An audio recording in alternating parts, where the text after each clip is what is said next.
The next principle I call giving up your personal history.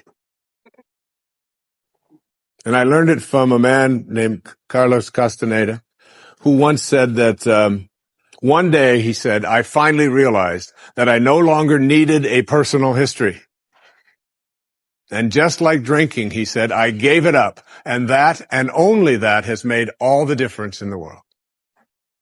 You know, the nice thing about giving up your personal history is that if you don't have a story, you don't have to live up to it. All of us have these bags of manure that we carry around with us called our past. And the people who have done things to us and the events and the circumstances, all of this stuff that we use and we bond to. And we bond ourselves to these wounds of our past, and we identify ourselves on the basis of these wounds. And every once in a while we set it down and we reach in there and we smear it all over ourselves. And then we wonder, why does my life smell so bad? I don't understand this. When in fact, the now, this moment, merging yourself into the now means that you may have been in a relationship. I had a woman from Holland who came over to see me, whose husband had left her after 25 years. She had 4 children, and she just had been on the verge of suicide. And she was losing weight, and she was depressed, and she was taking all kinds of drugs for it, and she was getting sicker and sicker because she just couldn't get over it. And she came to a book signing that I was doing at a bookstore down in Florida. And she said, you've got to say something to me.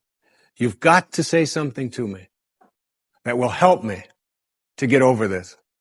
And I told her this line. I said, give up your personal history. Merge yourself here, now, into this moment. And those 25 years are something, if you want to understand how to do it, think of your past as, this hat. And this is your past. Now, you can't just set this thing down over here and walk away from it and give up your personal history, because you'll always have it there to look back at. What you do is you pick up your past and you embrace it. You understand it, you accept it as, I had to go through these things that I had to go through in order for me to get to this place today. And the evidence for that is that I did. You don't need any more evidence. You did. And then you toss it. You toss it. You embrace it and you toss it.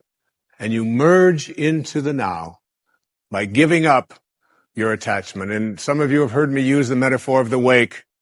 Alan Watts talked about the wake is not what drives the boat. The wake is just a trail that is left behind. That's all it is. And so is the wake of your life.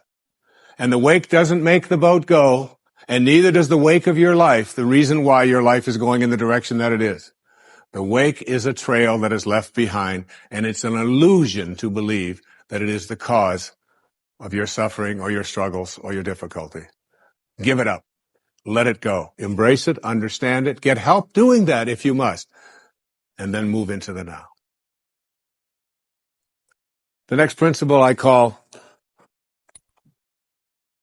it's from a line of Albert Einstein. He said, you can't solve a problem with the same mind that created it.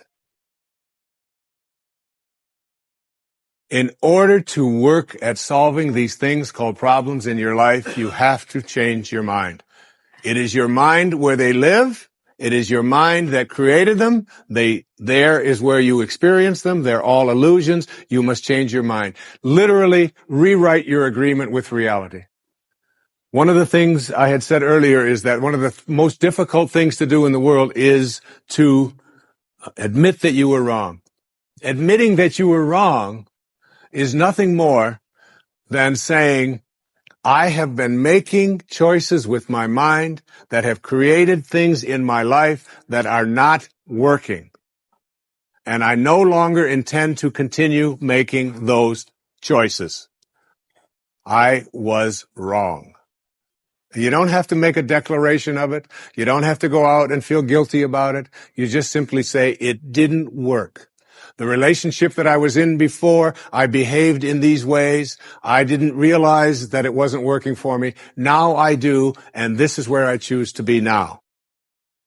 The secret of a successful relationship is, to me, understanding that you put your attention and your energy in a person on what you love rather than what you don't love. Robert Frost said it so beautifully. We love the things we love for what they are. For what they are. Not for what they ought to be, not for what they used to be, but for what they are. So when you look into the eyes of a person you're in a relationship with, whether it's your children, you catch them doing things right as much as you possibly can. That's oftentimes takes a lot of hunting, but you'll find it. And when you think that my relationship isn't working, remember, it's in my mind. What am I thinking about that person? And if I could just change my mind and put my thoughts on what I love about this person and keep them there, that makes the relationship flourish. And there are people who go through their entire relationship history with no anger, no hatred, no bitterness, and only love. The next principle is, I call it treating yourself as if you already were what you would like to become. In other words, you get out in front of your life and you see yourself as having already what you know you'd like to have and deserve to have. My children know how to do this perfectly. I have a daughter who wanted a prom dress, and the prom dress was way outside the budget that I thought a prom dress should be. I thought a prom dress shouldn't cost over $20, so I do have a problem, huh? But I upped it to somewhere around $250. I don't know how much, whatever. To me, it was still more than I paid for my first house, okay? But at any rate, she called and said, Dad, this is the only prom dress I could wear. I've got to wear this prom dress. If I don't wear this prom dress, it's just on and on and on with this, wonderful. I saw a wonderful book about how to raise teenage, daughters. The title of it is Get Out of My Life, but first drive me and Cheryl to the mall. All right. That's the actual title. It's a good book. And so I told Serena, I said, it's just beyond the budget. I've got a certain amount of money that I'm willing to put for it. And she said, but I've already seen myself wearing it. I've already tried it on. I have a picture of myself in the dress in my living room, and I've already showed it to the guy who's taking me to the prom. I mean, it was this whole thing and she already saw herself in it. I said, well, if you see yourself in it, then you're going to have to also see yourself as earning the difference between what I'm willing to pay. And she drew up a contract. She went onto the computer, and on the background of the computer, you know, where they have these little background things they put on, there was 500 pictures of the dress. All right. And she signed a contract and said, I'll babysit, I'll do this, I'll do that, and I will pay the difference. And she did. And she wore the dress because she understood that you treat yourself as if you already are what you'd like to become. There's a genius in you. You have to treat yourself as if you already were that genius. There's something you're completely capable of. See yourself as already there. Then you'll act upon those thoughts because the ancestor to every action, said Emerson, is a thought. The next principle is called treasuring your divinity. Treasuring your divinity. There's a wonderful observation that I saw from Emerson in Self-Reliance.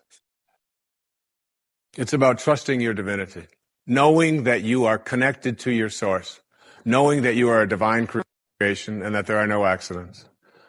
He said a man should learn to detect and watch that gleam of light which flashes across his mind from within, more than the luster of the firmament of bards and sages. Yet he dismisses without notice his own thought, because it's his own.